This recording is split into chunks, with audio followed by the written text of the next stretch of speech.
Good morning, everyone. Thank you for joining us. My name is Amber Stinger, and I am co-president, along with Ellen Miller, of the League of Women Voters of Johnson County. We are a nonpartisan grassroots organization created 100 years ago to engage and empower voters.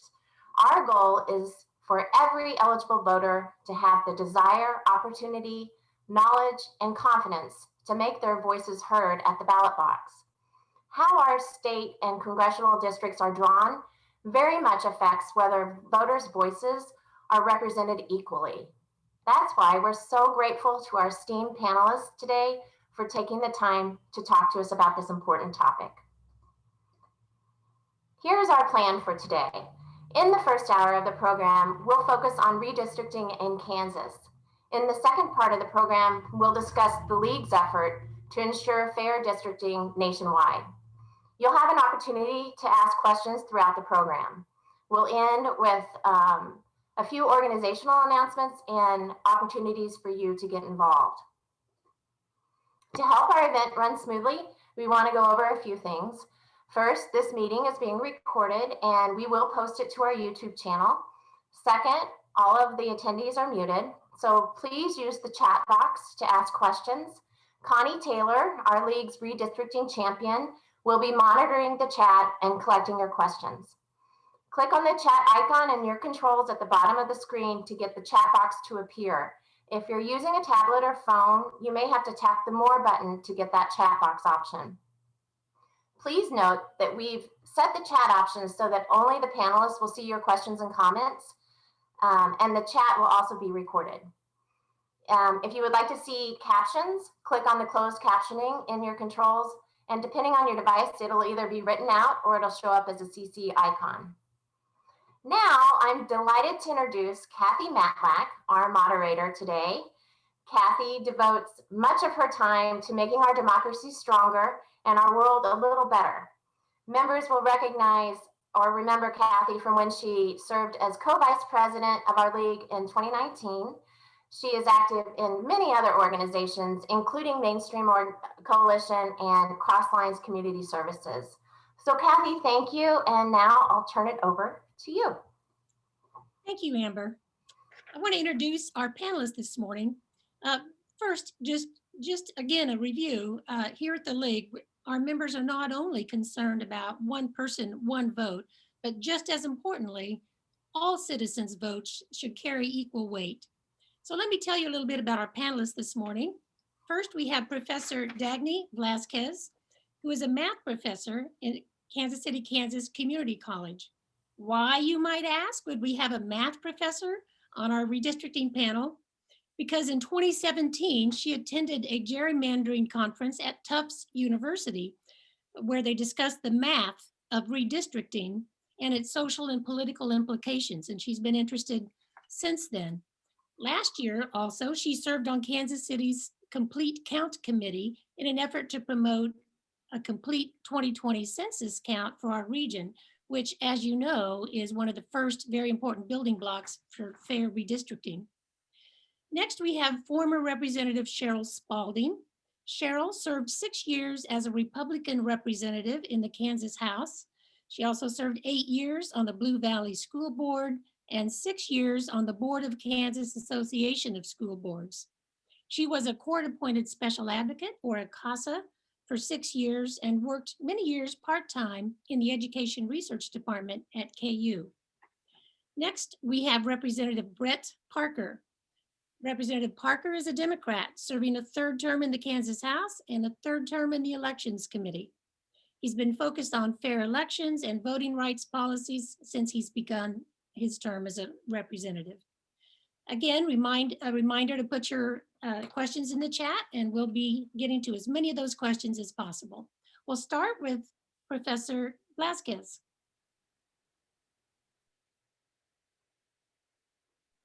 Great, thanks, Cathy. And I'm going to go ahead and share my screen here. Hopefully. Okay. So before I talk about gerrymandering or redistricting in Kansas, just a quick overview of what gerrymandering is. So the simple definition of gerrymandering is to manipulate the boundaries of a district or several districts or all the districts in a state to favor one group of people over another by diluting the vote of the other people. Now, this could disenfranchise or dilute the votes of another party or another class of people or a certain minority group. In the United States, it's noteworthy that while federal law prohibits gerrymandering in a way that disenfranchises a minority group, especially like a minority ethnicity, as it stands right now, it's not illegal to gerrymander in a way that favors one political party over another. And so what you find across the United States is that whichever party happens to be in power in a state legislature, they're going to want to stay in power. And so they most often draw the lines in a way that ensures the greatest likelihood of them remaining the majority party.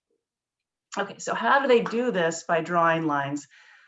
Well, we're going to take an oversimplified example to talk about that. So let's pretend we have a perfectly rectangular state where 60% of the precincts tend to vote blue, 40% tend to vote red.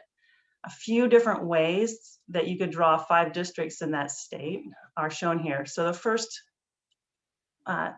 example, we have 5 districts. Now they look really nice and neat. Each district actually perfectly represents the state, 60% blue, 40% red. The problem with this is what ends up happening is then that all 5 districts end up with a majority blue, which means 100% of the representatives for that state are going to be blue and 0% are red. And this doesn't at all reflect the reality of that state. And so the red votes are diluted in this example. Another way to draw the lines, the second example, this is where packing and cracking comes into play. So you'll notice these 2 kind of backwards C districts are packed with blue votes in such a way that the blue are by the vast majority of just 2 districts, which means the remaining blue can be cracked among the remaining 3 districts. The end result is that red wins 3 of the districts, blue wins 2 of them. Now this is closer to good representation, but the problem is we saw that 60% of the voters are blue, but 60% of the representatives in this example would be red. So it's not reflective of the reality. A third way to draw the lines, this looks closer to better. In this third example, now you have 3 of the districts that are majority blue, 2 that are majority red, and so 60% of the representatives would be blue, 40% red, which perfectly reflects the voter breakdown. Now, some people are going to say, well, the problem with this third one, though, is there's no competition. Okay, and a lot of people really want more competition, more competitive districts to keep the representatives more accountable than to their voters. Because if there's no competition, the idea is, well, they might be less likely then to listen to the voice of the voters. Okay, so what do the districts really look like in Kansas? Currently, these are our districts in Kansas. Now, it's not so nice and neat. Reality never is. You'll notice, first of all, in the urban areas, the districts geographically are much smaller. And this is because each district has pretty much the same population. So in the areas with a denser population, the geographic districts are going to be smaller. Now out here in Western Kansas, where people are a lot more spread out, they're going to have to be much larger in order to get the same number of people in them as the urban areas. The lines, of course, look a little funny. Now, a lot of this is going to be natural. A lot of times districts like to follow county lines, boundaries, things like that, to try to keep things as organized as possible. Or maybe the line follows a river or some other kind of natural line like that. Some of the lines might be intentional, in a way to carve out a certain part of the population that maybe a legislature wants to keep in their district or to keep out of their district. Okay, so how do we know whether they're drawn fairly? There's several different metrics that people use to determine the fairness of a certain map. I'm just going to briefly touch on one of those ways. And that's to look at, well, what would happen based on a current reality?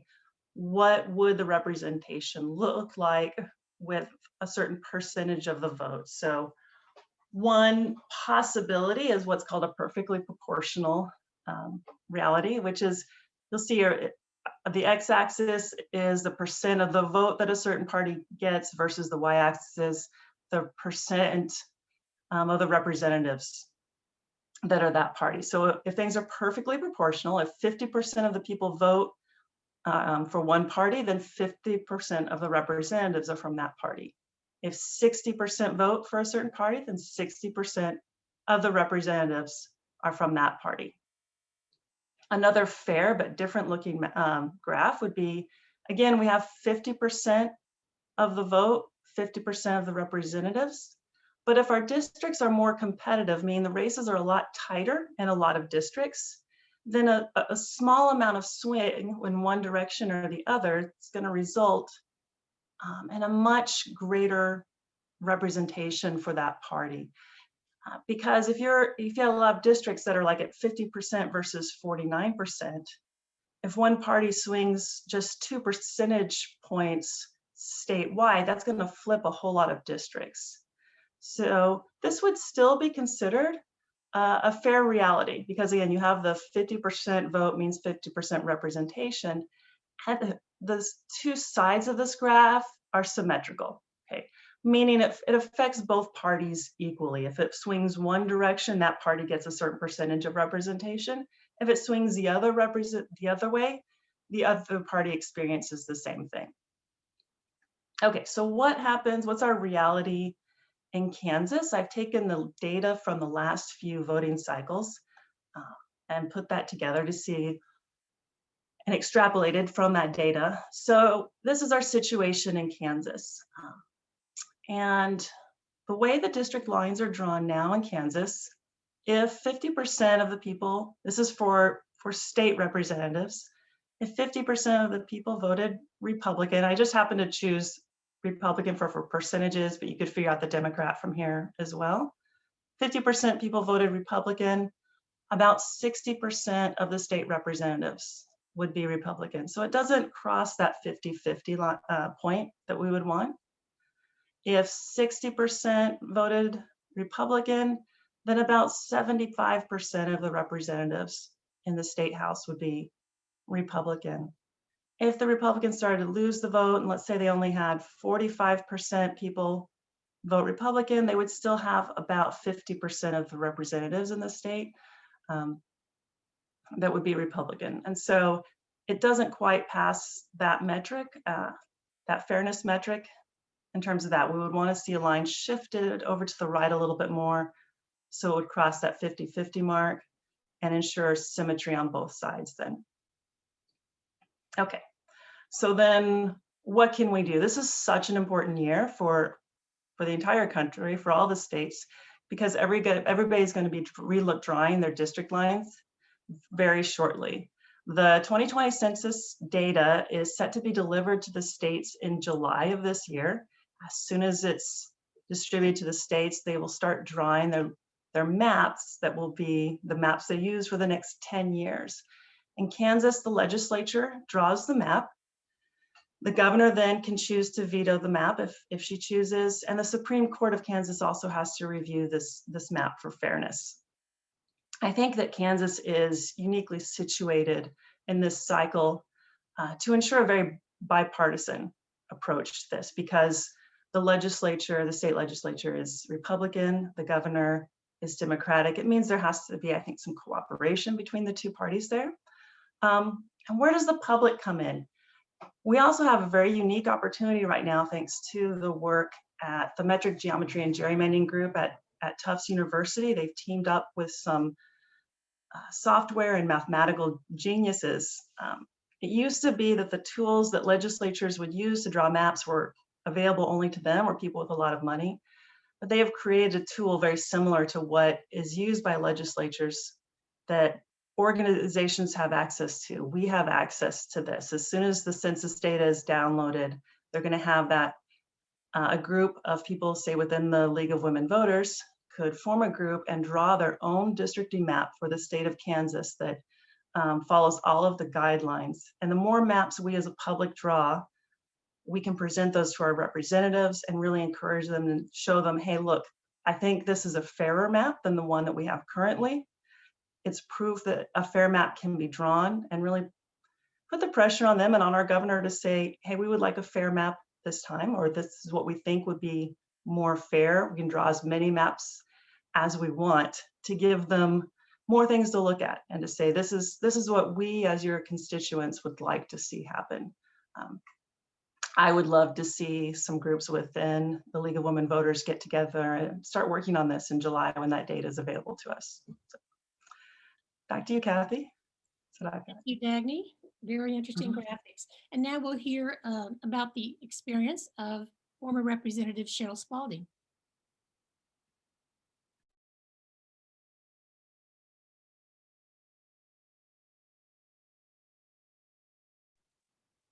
Can you hear my voice? Okay. Can you hear me now? I was there the last time that they did redistricting, and this is what I experienced. It wasn't a matter between red and blue areas. It was actually something that happened between the two different styles of Republicans. In the House, we had a very conservative president or speaker, and in the Senate, they had a very moderate president in the Senate. Usually what happens is that each leader of each House and Senate chooses their own person to lead a committee, and then each committee proposes something that the other committee in the other chamber uses. The leader of the president of the Senate chose another senator, Tim Owens, to head the Senate's committee. And then Mike O'Neill, instead of appointing someone, he was the Speaker of the House. Mike appointed himself because he wanted to be part of it. And then the leader of the Joint Committee in the past went from one chamber to the other. So 10 years ago, the Senate was supposed to have the lead in the Joint Committee, but Mike O'Neill insisted on being a co-chair of that Joint Committee. So anyway, there was absolutely no compromise on any one of the maps that were drawn. In fact, each side had some very specific sticking points that they had. They wanted it drawn in certain ways. And I think they said legislative research provided as many as 36 different maps. Well, neither one can be agreed to. So what finally happened is it went to the Supreme Court.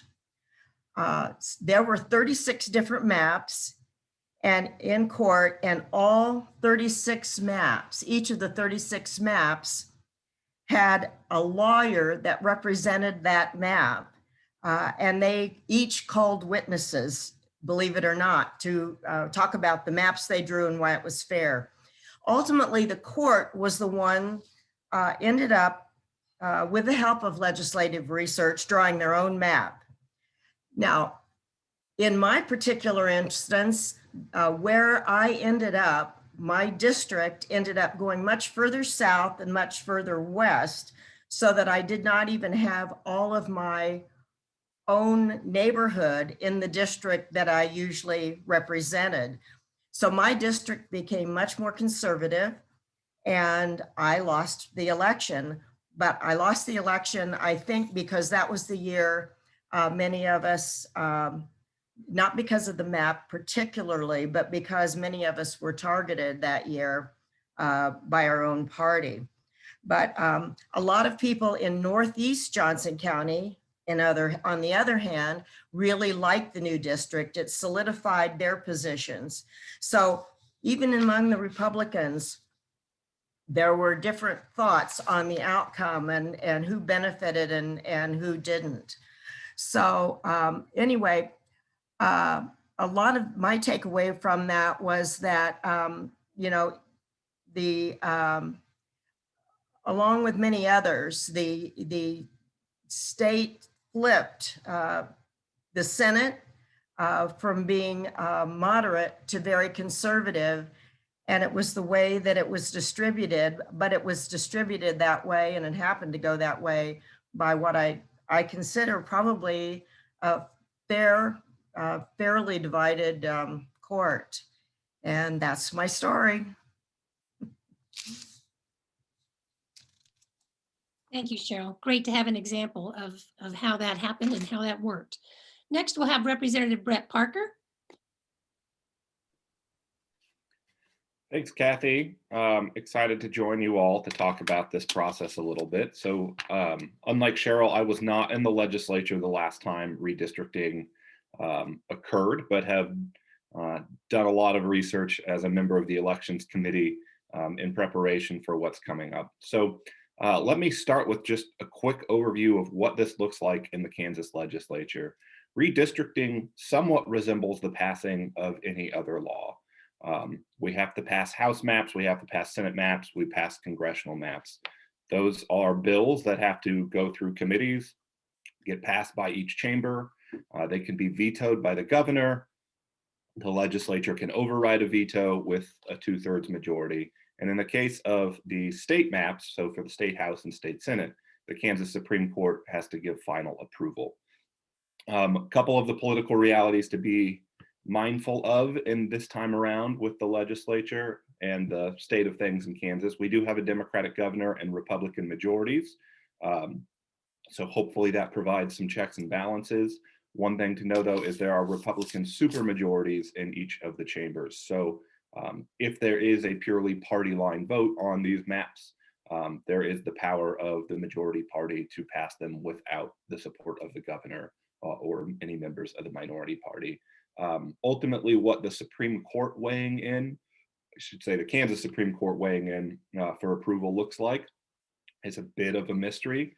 They have some oversight to it, but the specifics of what they're supposed to judge those maps on are not terribly clear. So I think all Kansans who want a fair process hopefully should be rooting for some bipartisan work in the legislature, some cooperation with the governor's office. So one of the reasons why I'm excited to join this panel is because when I first got elected in 2016, one of the first pieces of legislation I began working on was a constitutional amendment to create an independent redistricting committee.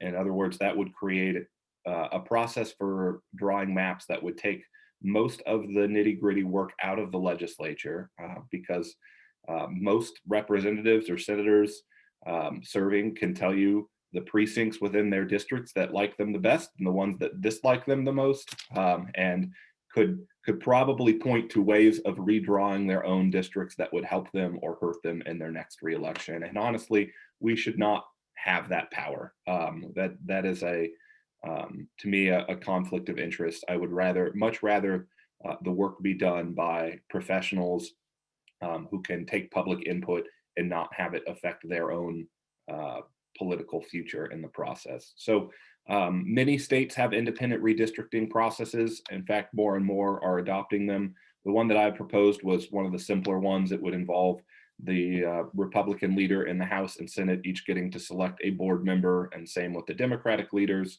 So you would have 4 members of a redistricting commission. Those 4 would have to unanimously pick a 5th person to be the chair, and then they would take public input, work with experts, and present the maps. Ultimately, the legislature would have to vote on them, but we would vote them up or down. I could not, as representative of the 29th House District, get up and offer an amendment to make my district better. I would just have to look at the maps that were proposed and decide, are these fair or not fair, and vote yes or no. So that's what I would love to see done. Now, the political reality in Kansas is that there's not much of an appetite at this point for legislation like that. I'm about to reintroduce that for my 3rd term. To this point, it hasn't gotten a hearing. We have had bipartisan support for it, but not enough to push it through.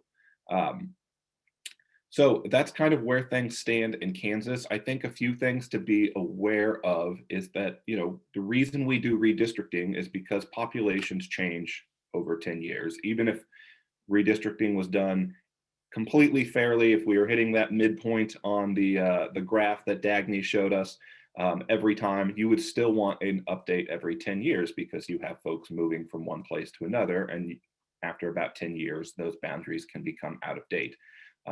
What we should expect under a fair redistricting process in Kansas is likely more representation from Johnson County. Johnson County has continued to grow. Right now, there are 25 of 125 House members are from Johnson County, and 8 or 9, depending on who you count, who has parts of counties, of 40 state senators are from Johnson County. I would guess that under a fair process, Johnson County would end up with 3 or 4, maybe 5 more state representatives and 1 or 2 or 3 more state senators. So that's something to watch. We've also seen a lot of growth in some of our college towns. So in Douglas County with Lawrence and Riley County with Manhattan, you might expect to see a little bit more representation there. And as you might expect, those trends come a little bit at the cost of rural Kansas. So you might see some even bigger districts there.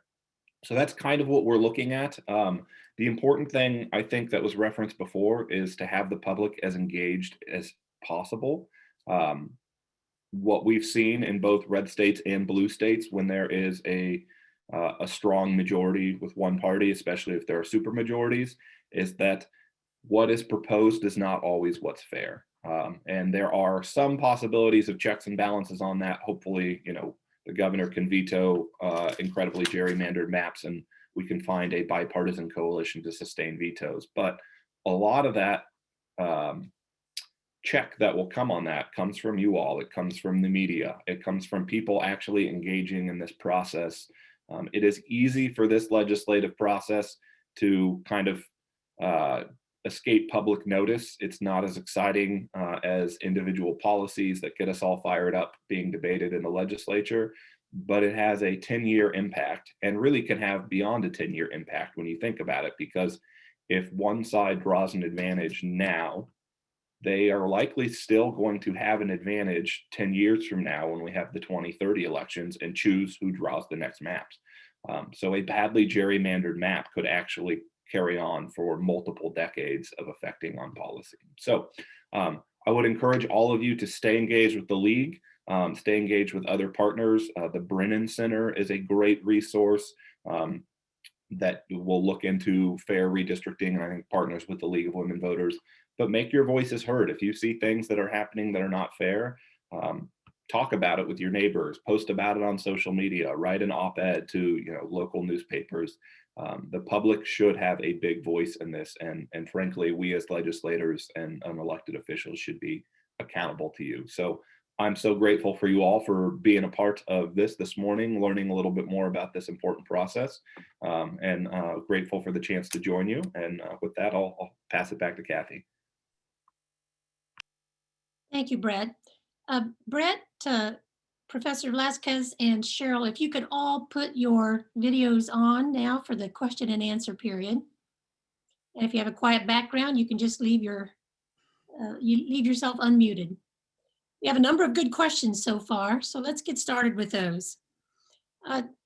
Professor Velazquez, while you were presenting, we had a question saying, so from the looks of your map, is it in your opinion, and Sheryl and Brett, feel free to weigh in, is it in your opinion, have the districts been fairly drawn? Have we had gerrymandering these past 10 years? Looking at the one metric that I presented, it would seem to say that it favors the Republican Party more than the Democratic Party. There's another metric that I didn't talk about today, the efficiency gap that a lot of people are looking at. But when I ran the numbers on that one as well, it seems to favor the Republican Party. There are even more metrics after that. So I don't want to say a definitive yes, absolutely, but judging based on the metrics I've looked at, it does seem to skew that way, yeah. Okay, the next question also was probably for you since you sat on the census committee. How fair do you think the numbers are from this 2020 census taken during a pandemic? And Um, got a month short. yeah, it's not what we wanted.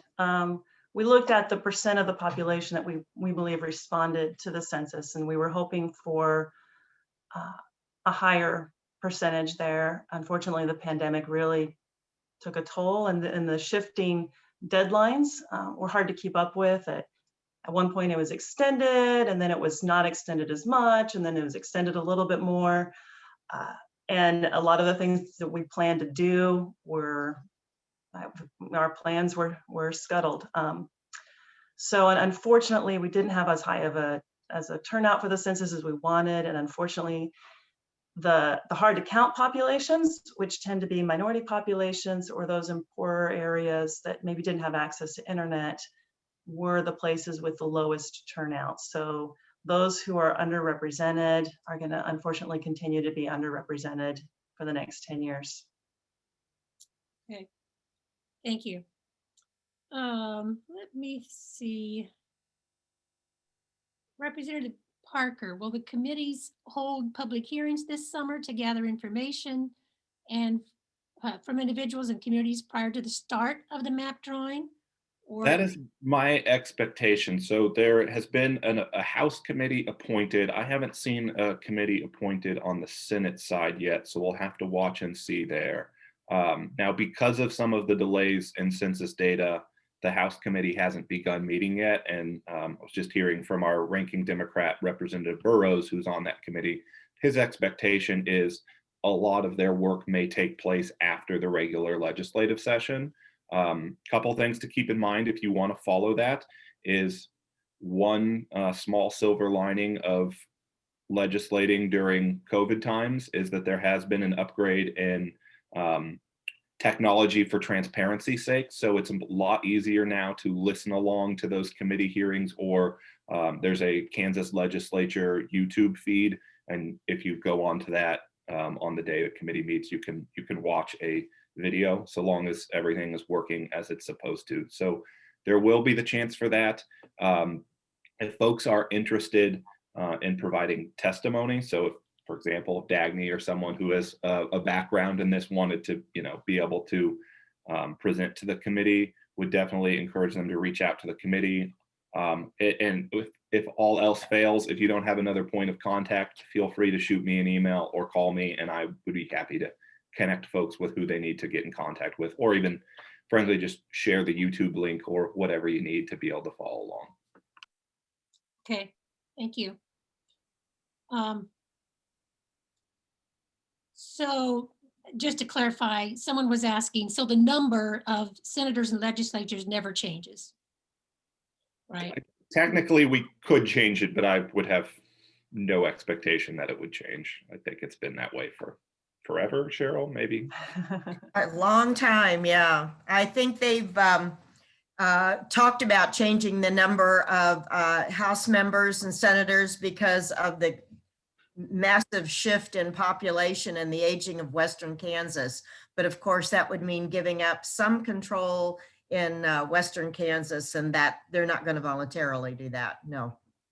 I assumed that was law. I mean, I assumed the numbers were legislated. No. Sounds like there's some flexibility there. I didn't realize that. Has discussion begun in Kansas legislature on who will be appointed to the redistricting committees? Brett, I think you touched on that.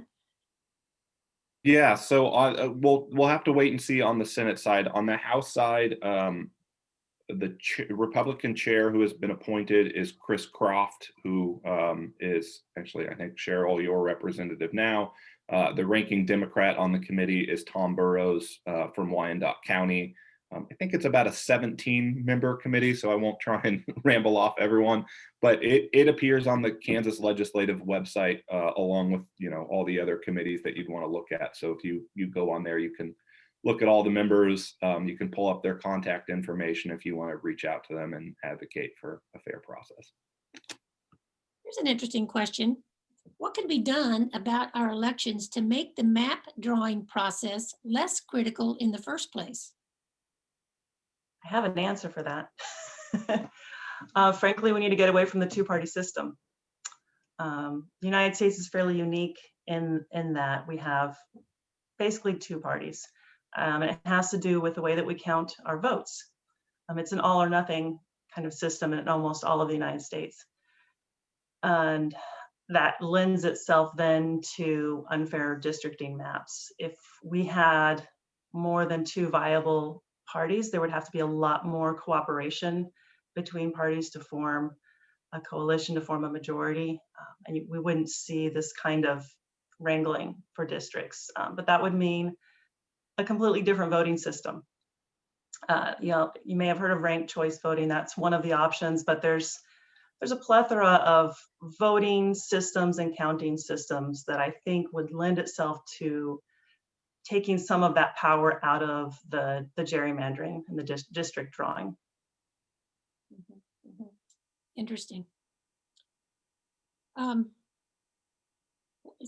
Another question, why can't Kansas have an overall law that requires fair districting map after the census data is received? We can take that one. We could, but it would require likely a constitutional amendment to write that in, because right now the redistricting process is laid out in the Kansas Constitution. So the legislature doing that work is what is written into the Constitution. There are a lot of states who, for lack of a better term, outsource that work to an independent committee. Some have commissions made of retired judges. Some have commissions where members of them are appointed by partisan legislators, but made sure that there's a balance to it, and so that one party doesn't have all of the say. But in order to get something passed like that, it requires going through the legislative process. A constitutional amendment requires a 2/3 majority in both the House and the Senate, and then it gets put on the ballot for the voters of Kansas to vote on. These ideas have been pretty popular when submitted to, the overall voting population. I mean, there's not a lot of actual voters out there saying, I want wildly unfair maps. Even folks who, have a pretty strong partisan lean. The challenge is getting it through a 2/3 vote in the legislature. And to this point, my proposal or any others to do so, we haven't even got it to getting voted on or heard in a committee. So there's a long way to go. Brett, just to add a little bit more from what you've said, I did some research with the Brennan Center for Justice, and they said 14 states give a committee primary responsibility for the maps. 6 states have advisory commissions to assist the legislature, and 5 states have backup commissions that take over if the lawmakers fail to reach an agreement. I found that interesting. Is there any precedent for redoing the census because of the pandemic? Not that I'm aware of, unfortunately. And I don't see it happen. It's very, very, very expensive and costly. And the redistricting has to be done on a certain timetable. So unfortunately, I just don't see that happening. Representative Parker, what has been the experience of the states that have adopted independent sources for determining district boundaries? Will Kansas use a consultant of any kind? Has that developed a more balanced and fair map that provides an opportunity for voters? Yeah, that's a wonderful question. I guess the first thing I would say is that the models look different in different states because they have approached it in different ways. For those of you who might be as big of nerds about this as I am, the website 538 did a great podcast series on a bunch of the different states that have adopted independent processes. I think it's important that we note that redistricting is a somewhat messy process no matter how it is done. The goal is to get it to be as fair as possible, but whether you're talking about legislators doing it or independent commissions, there is always going to be folks who can disagree with the approach. And so one of the things I appreciated about that series is they kind of went through, here's what it looked like in California. Here are the pros and cons. There can be lobbyists hired to lobby an independent commission, just as there can be the legislative work. So we're not talking about, there is no such thing, I think, as pure perfection, although we can kind of look at that on the mathematical basis and say, like, this is as fair as we can get. but the process can be a little bit messy no matter what. So sorry, this is a long answer to that question, but there are different processes in place in different states. There's pros and cons to all of them. From my perspective, each of those processes is an improvement over just having the politicians draw them ourselves. So I would love to see us move in any of those directions. I think there is a good conversation about, do you want to, some places basically randomly select members of the public, some have them appointed, some go with former judges. There are different models out there. And I'm sorry, there was a second part of that question. I think I've taken so long on the first part, I forgot it. Yeah, and I don't have it in front of Oh, me. it was about a consultant or something to that effect. Right. I don't think, I'm assuming that question is intended, is there sort of a nonpartisan consultant to offer guidance? My guess would be not. There is an independent, or I should say nonpartisan legislative research staff that does a lot of the work on putting together these models. But if there is an outside consultant hired, I think what we have seen in states where one party controls it is more than likely that's going to be a consultant who tells someone how to draw the most gerrymandered map possible. Wisconsin is a good example of this. And the last redistricting, they worked with the best technology available at the time to create super majorities out of what's basically a 50-50 split in the electorate. So got about 50% of people voting for Republican candidates and Democratic candidates, and yet the majority party ends up with 2/3 of the votes. And their process was so trying to think of a nice word to use. Extreme, I guess, is the best I can use, where even the majority party members were only showed their new district. So they were brought into a secret room. And if I were, a member of the majority party in Wisconsin, they would show me only how my district has changed, because if you show the whole map, people might realize how unfair it is. And they required them to sign basically statements of non-disclosure in order to even see what their own district would look like. So that's probably a more pessimistic answer than that person was asking for. But the more that we rely on the nonpartisan legislative research staff in the Capitol, the better, and probably the fewer partisan consultants that are brought in, the better. Interesting. How does the fact that a large number of Kansans, possibly growing number of Kansans, do not affiliate with either party affect the map drawing?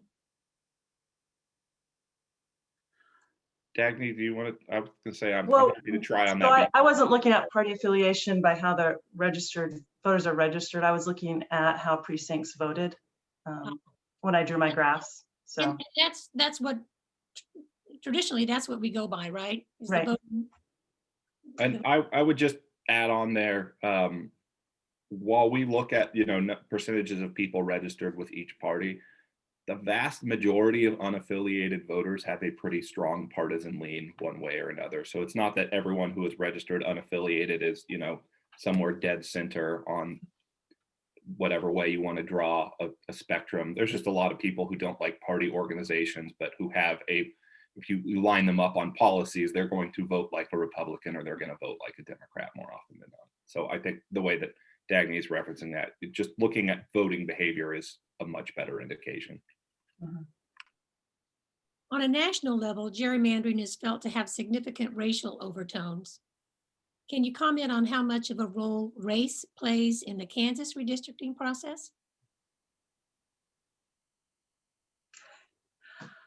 So I didn't look at race when I drew these numbers. I don't have a good excuse for why I didn't do that. Nationally, a lot of the problem in bringing these cases to court now is that since the Supreme Court has said we're not going to get involved with partisan gerrymandering, trying to argue racial gerrymandering, the other side simply says, well, we weren't considering race, we were just trying to favor our party, and that's okay. And so it's hard to argue, no, this is racial gerrymandering. It's a hard thing to prove. Even when it's there, we all see that it's there, we all know that it's there. Proving that that was the motivation is the difficult part.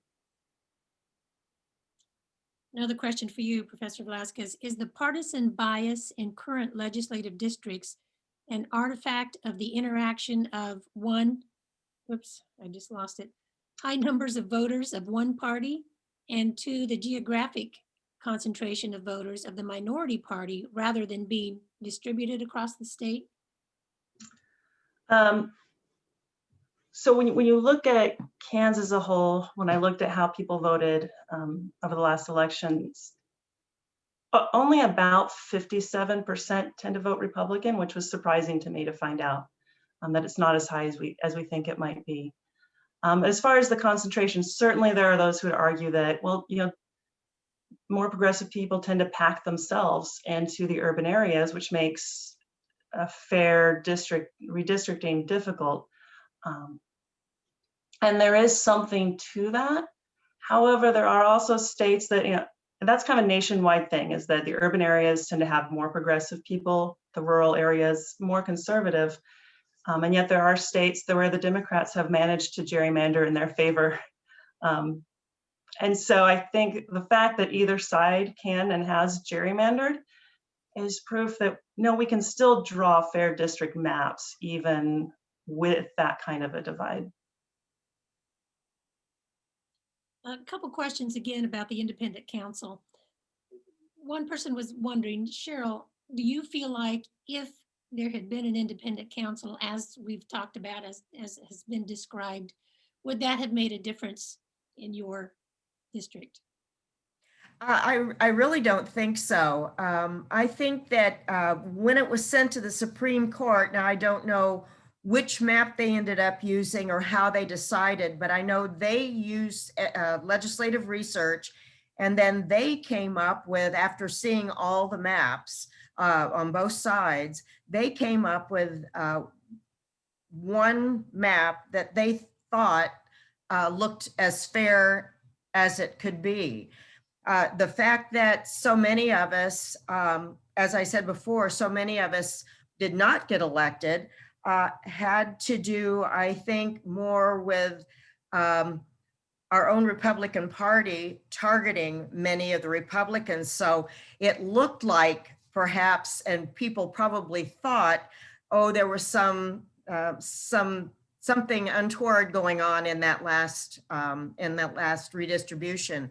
And as Dagney showed, we still are a little skewed, and I don't know why that is, but I don't think it had to do with our last mapping. I don't know, but I don't think so. Okay. Brett, I think you touched on this. Someone was asking, give an example of what categories of individuals would be on independent commission.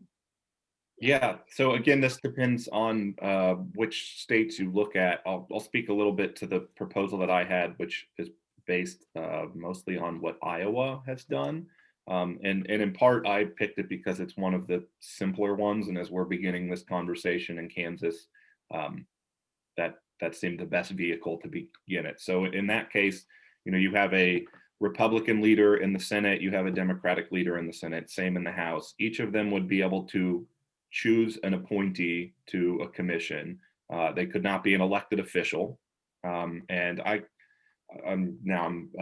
trying to remember the model we're based on. There have been some talk of the people who are appointed can't themselves become candidates over a certain time, right? So they can't be drawing the maps to advantage themselves for a future run. And then those four, presumably 2 Republicans and 2 Democrats, although there's no limitation, either could appoint an unaffiliated voter or someone of the opposite party. They come together and they have to unanimously agree on a 5th member of the public to be the chair of the commission. And then it requires a majority vote to pass out a map to propose. So you have to have buy-in from both sides. So in essence, it's creating a group that has to have some level of consensus before anything is proposed to the legislature, and then legislators like myself could just vote yes or no. So in my case, there are very few limitations on who could be appointed. There are some places that have basically a pool of retired judges. So in theory, that sort of pre-filtered to be folks who are going to be independent in their judgment and have some experience deliberating on things of this nature. They're really, in a state like Kansas, we can come up with whatever model we'd like. We have the advantage of looking at previous examples. One suggestion, actually, my now office mate made when I was suggesting this the first time was, what if we just codify some version of what ended up happening in 2012 just because the legislature didn't do their jobs, right? If the backstop is the court stepping in and doing this, rather than having them do that 5 days before the filing deadline when we're running out of time, what if we just codified the process is this, other branch of government that's supposed to be not partial does that earlier in the process and presents that. So that is another proposal that has been out there. And I should give full credit. That's Representative Clayton is my office mate who made that suggestion. Okay, just someone was wanting to clarify, it went to the Supreme Court, who decided the courts would draw the maps, but they assigned it to the U.S. District Court. So the Supreme Court didn't draw the maps 10 years ago. It was the U.S. District Court that drew the maps. And before I leave you, Brett, one more question for you. How can League members support your legislation to have an independent commission? So I very much appreciate that question. I think that's a long-term effort, to be frank. I don't see there being any appetite with the legislature as it's currently made up advancing that legislation. However, I think it's worth advocating for now because we don't know what the next 2 years of this redistricting process are going to be like. It is possible that legislating, being the messy process that it is, that experiencing that mess might make more folks willing to say, what would work better 10 years from now would be if we did it like Iowa, or if we did it like Arizona, or, pick a state. So I think in general right now, if folks during this process can reach out to their representatives and say, one, you want a fair process under the current rules, right? We want bipartisan input, but maybe more than that, we want maps that are actually fair for the voters of Kansas. And two, long-term, we think this would be better if it was not, just directly handled by the legislature. My plan is to file the newest version of the constitutional amendment this next week as soon as it's ready. Happy to report back with bill numbers, but I want to stress, whatever bill number, or I should say concurrent resolution number, is attached to it for these 2 years, we're talking the long game, right? We're working towards 2030 and beyond on establishing a long-term process there. So don't feel like it's the end of the line if we make it to May of this session, we adjourn and there's no hearing for that particular piece of legislation. Right. Thank you. I think we have time for one last question. Professor Velazquez, someone wants to know, how much knowledge do you need to have to be able to use the site mggg.org, metric geometry, to make or generate a map? Are instructions provided so that an ordinary citizen could draw a map? Great question. It's pretty easy to get started with it, but it can get really complicated really quickly. And so I would say anybody could do it, but yes, it's going to take some training. And they're there to offer the help and instructions and training that a group might want to draw their own maps. So easy to use, but also a pretty complex system because, as Brett has said several times, it's a messy process. Yeah. Okay. I think we're ready now to move on to our next speaker. Thank you, the three of you. Thank you so much for your time and your expertise and your experience shared with us this morning. I want to remind everyone that there's some really good information out there. KSlegislature.org, kansaslegislature.org, but KS is showing on your screen now. That's a website that can help you find legislation, follow legislation. You can even click on a committee that's going to hear a piece of legislation and watch that committee discuss legislation. So go to this website and play around with it a bit. It's got a wealth of information about what's happening in Topeka. But what I wanted to show you this morning was, if you look at the headings, go to research, click on research, and there'll be a drop down, and then you'll see redistricting. Click on redistricting, and it gives you the basic information about Kansas process for redistricting. And interestingly, recently there've been a new thing added there that's an estimate of this year's census. For example, it shows that Kansas has 105 counties, 15 of our 105 counties have increased in population. Now, some of those, you get down to 15, it's 11 people they added, but 15 added population, which means 90 counties lost population. But it's an interesting look to look through those counties and which ones gained and lost population as an estimate for the 2020 census. As Dagney mentioned, it's not required to be the final report's not required until July. Okay, moving on to our next speaker. I'd like to tell you a little bit about Mr. Demetrius Fisher. He'll be speaking with us about the National League of Women Voters campaign for the people-powered fair maps. His career in grassroots organizing and nonprofit management began with the National Association for the Advancement of Colored People, where he became the youngest executive director of the Georgia NAACP. He's continued his involvement in some capacity with the NAACP since 1996. Mr. Fisher has a broad range of experiences showing his desire to advocate for social justice issues and initiatives that affect underserved communities. I'm going to tell you about just 3 of them because there are many to choose from as I looked at his resume. He served as Regional Immigrant Rights Director at the New Orleans Workers Center for Racial Justice. In Ohio, he led a pilot program surrounding the increase in voter registration and turnout in communities of color for an important ballot initiative. He's also served as the Senior Executive Administrator for the Chief Operating Officer at the Center for Disease Control. So he comes to us well qualified and experienced with a background in national, state, and local elections and ongoing advocacy for social justice issues. Mr. Fisher is with us today from Atlanta, where he lives now. Thank you so much for joining us, Mr. Fisher, and for giving us good information about the national level of people-powered fair maps with the League. Right, thank you so much, Cathy, and for inviting me to be a part of this conversation this morning. So excited to be with you. I'm gonna share my screen just to give some information about my national campaign entitled People Power Fair Maps at the League of Women Voters.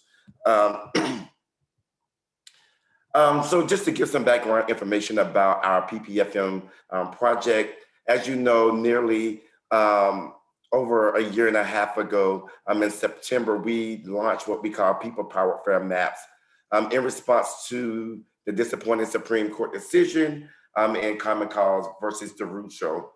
So since their ruling, we've seen many attacks on fair redistricting processes and also opposition for attempts to restore power into the hands of people. So we launched a campaign and leagues across the country have been engaged in litigation for fair maps. And that's why we've been, fighting for this so hard. And really, from the national perspective, really putting our money where our mouth is in terms of making sure that we're advocating for our constituents on the ground. As I mentioned, People Power Fair Maps is a national trademark redistricting campaign of the League of Women Voters, really focused on fair political maps nationwide. Our program includes actions in all 50 states plus DC, and then comprised of 5 major focus areas to include ballot initiative in independent redistricting commissions, state constitutional options, state legislative fixes, federal legislative fixes, and all of those have a civic engagement and education component as a part of it. So how do we get here? As you can imagine, a project of this magnitude that encompasses, all 50 states plus DC, takes a lot of work. So we've had 2 virtual PPFM staff retreats. We had a year 1 redistricting champions review, kind of review what the campaign looked like in year 2 and figure out how we build upon that as we move into this redistricting cycle. Evaluations and reporting work group to really figure out what our impact is and how we are, reshaping the landscape around redistricting across the country.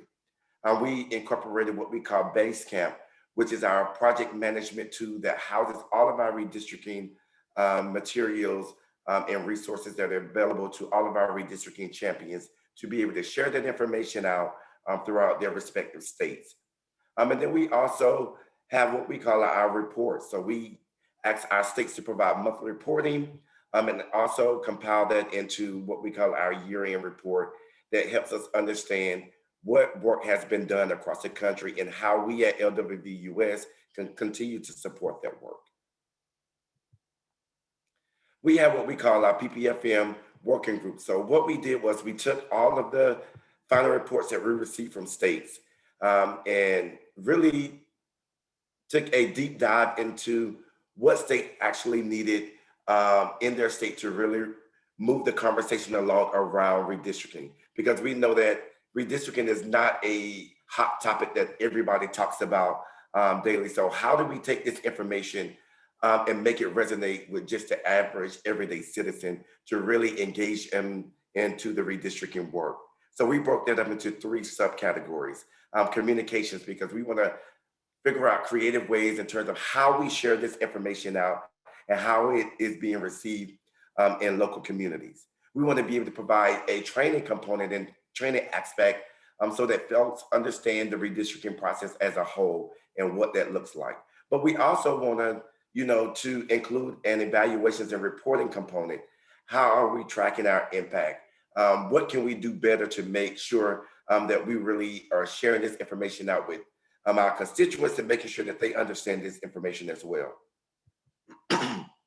So how are we measuring our impact?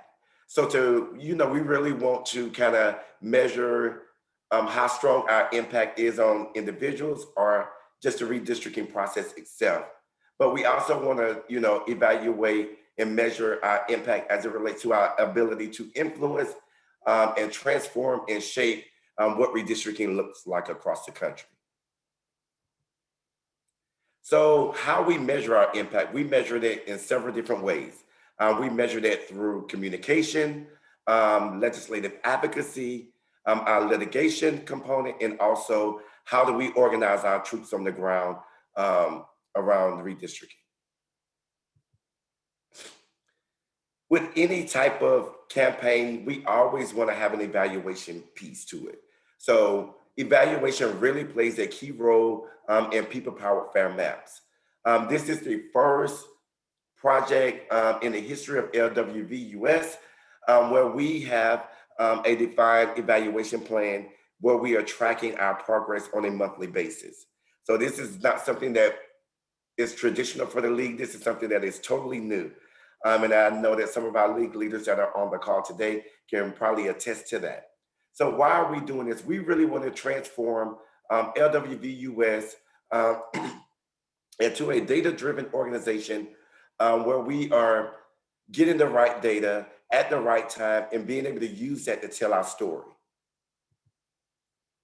So with this campaign, we are measuring our work in 10 key metrics across time, across the life of this particular program. We want to track the number of volunteers recruited. We want to, know how many public events and dialogues that are happening across the country. We want to know the number of individuals that we reach through our public events and our dialogues such as this, the number of partners that we recruit, the number of meetings that we have with our stakeholders, the number of actions that are taken by individuals. And we also want to track what we look like in media. What are our media mentions, our earned media, our paid media, that sort of thing. What is our total campaign ad value? The number of lawsuits that we participate in at the state, local, and federal levels, the number of legislative initiatives introduced through state, local, and federal levels, and the percentage of league leaders that we are able, through our training program, develop into redistricting experts. We want to be able to track all of those key things. So we've done a great job in year one around our metrics. And the big picture is we exceeded all of our metrics for year one. So thanks to all of the hard work to many of you that have been involved in that process that really set the stage for what we are able to accomplish here in year two. So let's go through and just talk about what these metrics kind of encompasses. So during year one of our PPFM campaign, leads across all 56 plus DC, we were able to recruit 3,775 volunteers through our campaign. Examples of techniques to recruit state and local leads included, face-to-face conversations when it was possible, educational meetings and presentations, at community forums. So these metrics show kind of what we have been able to do. We kicked this off in November of 2019 and really did a huge increase in December. Things were a little slow in January, but we kind of saw the progress. So our targeted goal was to at least recruit 2,500 volunteers. As you can see, we really knocked it out because we were able to get 3,775 new volunteers at the state and local levels. Our second metric, leads across all 50 states in DC held 1,123 online and in-person events through this project. And then some examples of that included, conferences, rallies, forums, presentations, and trainings.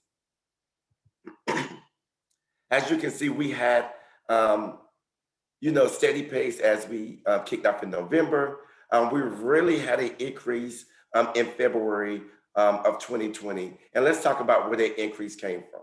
That's when the league turned 100 years old. So we used our day of action as an opportunity to really re-engage folks in the redistricting conversation. So you will really see that huge jump there in February.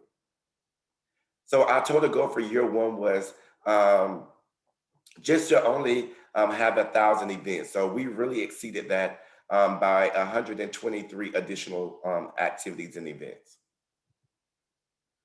Our third metric, we've reached 141,208 individuals through online and in-person events through this project.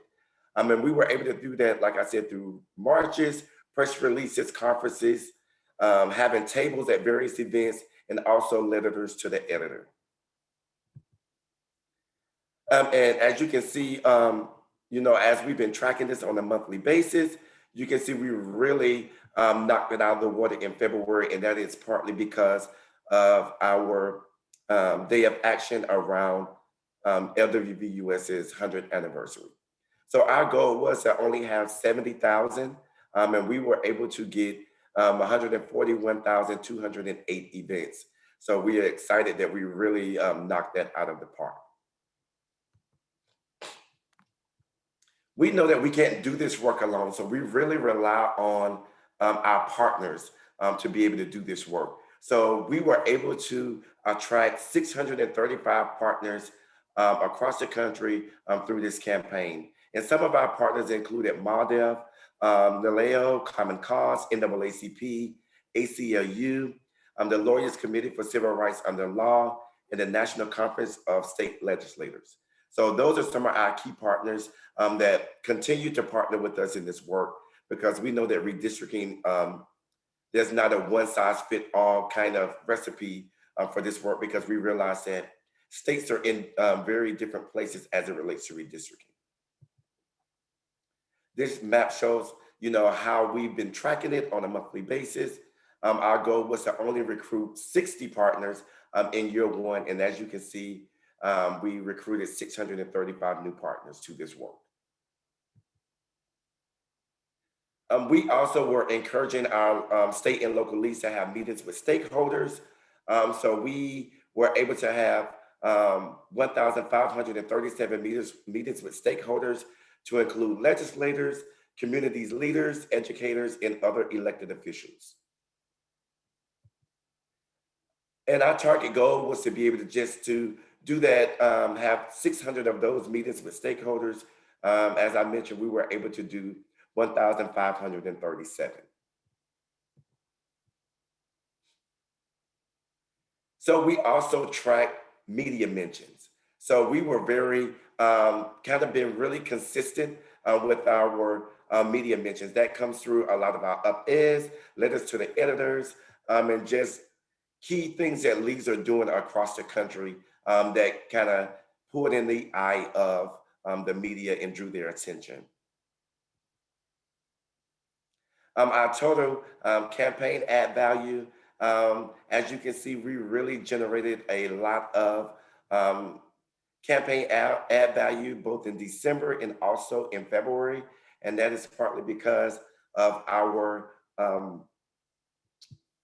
day of action around the 100th anniversary. But that was not limited to, a lot of our stories were covered by the U.S. News and World Report, Associated Press, Politico, Washington Times, the Miami Herald, the Las Vegas Journal Review, and the St. Louis Dispatch, just to name a few.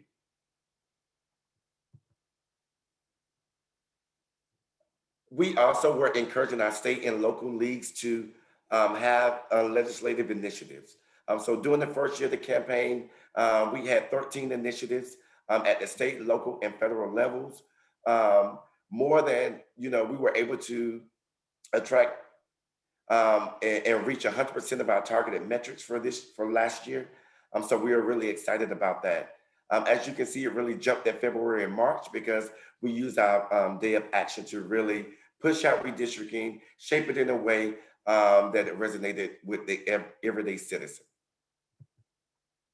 We also were tracking the number of lawsuits that we participated in at the local, state, and federal levels. So there were 6 lawsuits introduced at the state and local level as well. And I talked about earlier about we wanted to use our training modules and materials and resources to really develop what we call redistricting champions. So we really wanted to make sure that we are leaving a mark on communities that we are serving, making sure that we can create some redistricting experts that can go throughout the state and talk about redistricting, have conversations with everyday individuals that it resonates with them, that they understand what this process is, that they want to be a part of it. So in our ballot initiative states, we were able to develop 33 new redistricting champions that can talk about this process. Around our constitutional option states, and let me just go back, ballot initiative states are those states that were actively pursuing redistricting reform through a ballot measure. So we were able to develop 33 new experts that can talk about that throughout those states. Constitutional option states that can, and those are states that are only states that can change the redistricting process through the Constitution. And we were able to develop 43 experts. State legislative fixes, and that is where you fall into play. We were able to develop 29 new redistricting experts for states that have to change their redistricting process through their state legislator. Those states that have to take a federal approach to this, we were able to develop 33 new redistricting champions in those states. We were able to develop 17 redistricting experts that can really focus on power mapping and what power mapping does and how that process happens. And then also we were able to, jumped ahead of myself. We were able to develop experts that can talk about campaign strategy, but also individuals that had a particular interest around organizing people around this important initiative. Through the first year of the campaign, our leaders deepened their knowledge and skills and key facets of redistricting. For example, according to our pre and post test evaluations, which leaders demonstrated a 43% increase in their knowledge and comfort with constitutional options for redistricting, and 29% in their knowledge and comfort with state legislative fixes. So, we've been able to, with this particular project, we've been able to make a tremendous impact on redistricting across the country.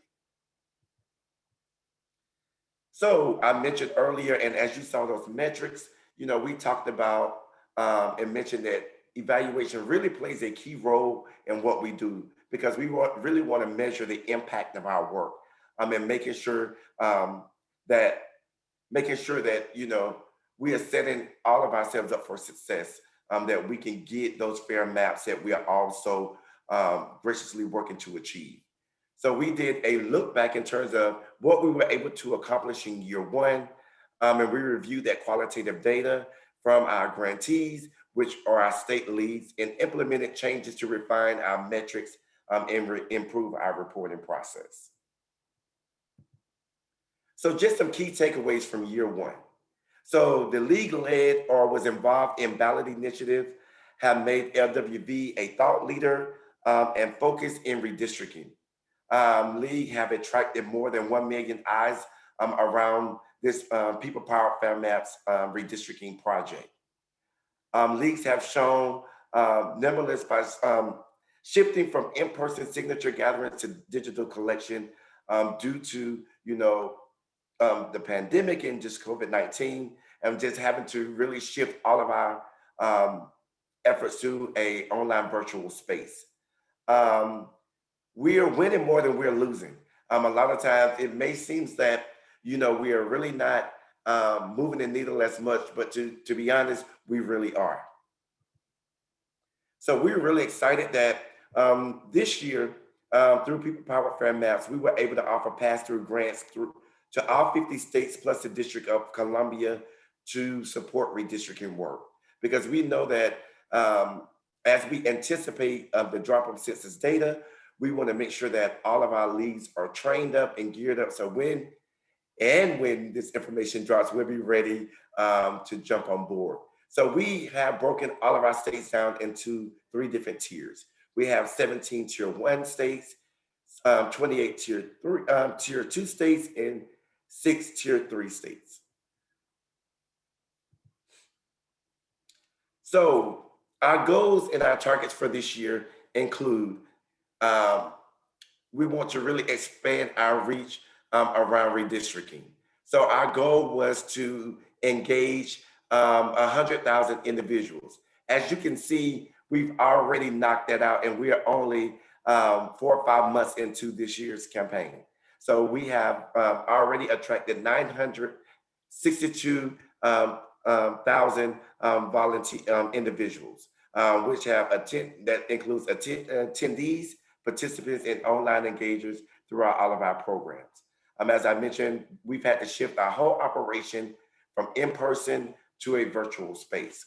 But we also wanted to build a national movement via these efforts. So we wanted to build capacity through our volunteer engagement. Our goal is to, at the end of our cycle, which ends at the end of June, we wanted to be able to say that we've been able to attract 3,500 new volunteers. Right now, we are at 1,533 volunteers and well on target to meet our goals. And this includes volunteers, which can be members and also non-members. We want to build coalitions across the country. We wanted to deepen our relationships with partners. As I mentioned, our goal was 60. Right now, we have 898 partners that we work with across the country. That goes from co-hosting events, co-branding materials, holding joint press releases, and just working jointly to develop strategies around how we approach our redistricting efforts in local communities and throughout our states. We also want to build awareness around the issue of redistricting. So that's why we're having events such as this. Our goal is at the end of this cycle is to have had 1,200 events.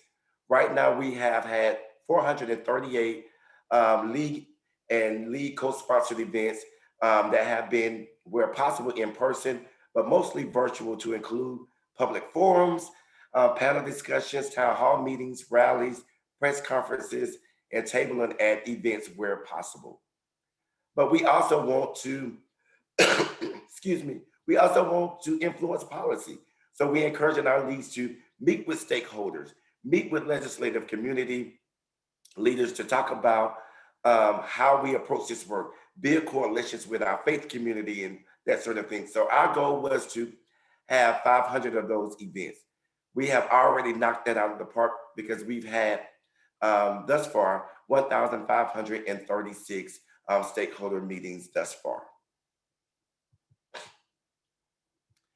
And just give it an additional snapshot, we have exceeded our goals around individuals by 9 times. We've 15 times in terms of our partners, and also 3 times what we've anticipated around our stakeholders. So we are really excited to understand where we are in this process and know that we're going to reach our goal by the close of this cycle. So let's talk about specifically where Kansas, what your role has been in this process. So as I mentioned, we track this on a monthly basis by states.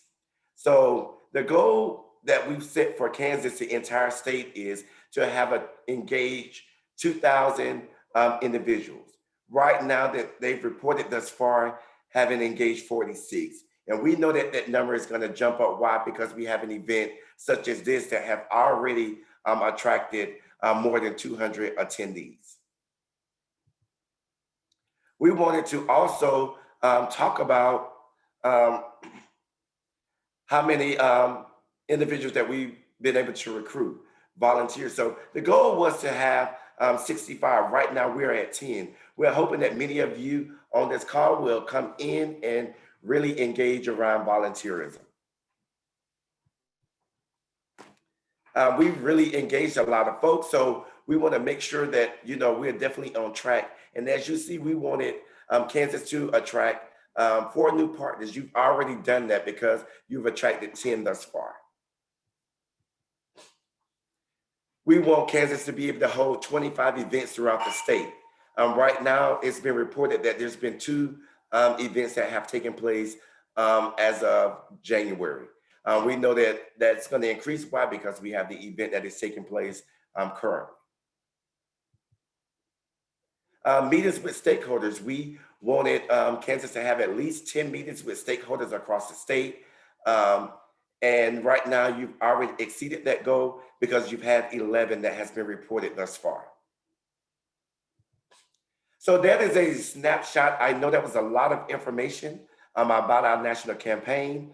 And I wanted to, first of all, thank the Johnson County LWV for allowing me to be a part of this conversation.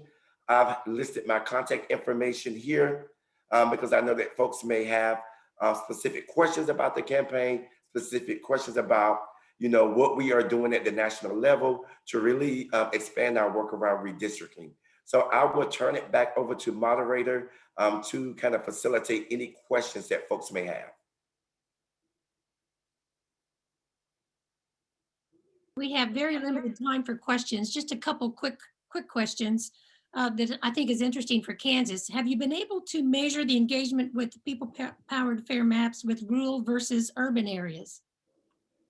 Yes, so we are in the process of doing that right now. So what we've done was we've done our first set of measurements, and what we did was compare Kansas to other states that are similarly situated to you guys like Georgia. And what we did, what we called a state focus area report. And then what we're going to do is take that report that we produce on the state level and really do a deeper dive in the coming months to figure out where states fit rural versus urban areas. So we don't have that data as of yet, but that is something that is on our radar, and we are working to produce that information. And I'd be more than happy to share that focus area report for Kansas to see where you fare as it relates to other states. Okay, all right. And please remind us of the time frame for this year's campaign.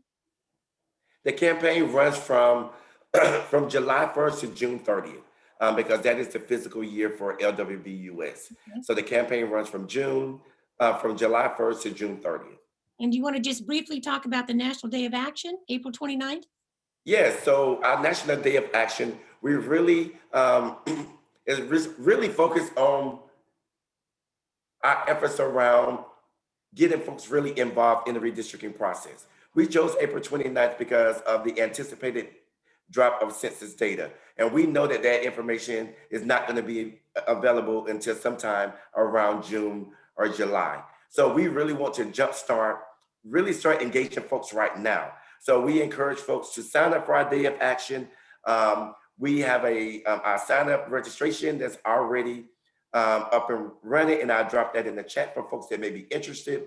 But we are also on our website where you can click on the state, you'll be able to see actions that are going on across the country. So we encourage each of you to be a part of that, and we are hoping that your local league will host an event as well. Okay, thank you very much, Mr. Fisher. Appreciate all the information. Just as a Thank reminder, you. before we close today, we've had a couple questions that we should have addressed in the very beginning. I've had a couple questions asking what all the fair district maps represent. And it's not just the Kansas legislature, but it's also the 4 congressional districts in the state and the State Board of Education, as well as the state legislative districts. So with that, thank you everyone for your interest. I'm going to throw this back to our co-president, Ellen Miller, to close us out. Well, hello, everyone. This is Ellen Miller. And I just want to say thank you to all of our speakers, Demetrius, Dagney, Sheryl, and Brett, today's program. Also, Connie Taylor, who is our PPFM champion. We really appreciate her work, and especially Cathy Matlack, terrific moderating today. Thank you so much. 3 announcements. The first one is watch for the feedback survey on this program. We need your comments, what worked, what we should improve. Next one is just a month from today, March 6th. March 6th is our annual meeting. Keynoter Connie Schmidt, our former election commissioner, as you see there on the screen, she's going to speak on going the extra mile to safeguard our elections. And right after that will be our annual business meeting related to the business meeting this week. Please watch. Your email is the first ever digital annual report. It will come as a PDF. And as always, it has the votable items for the March 6th annual meeting. In closing, see you at our annual meeting with keynoter Connie Schmidt next month. Thank you so much.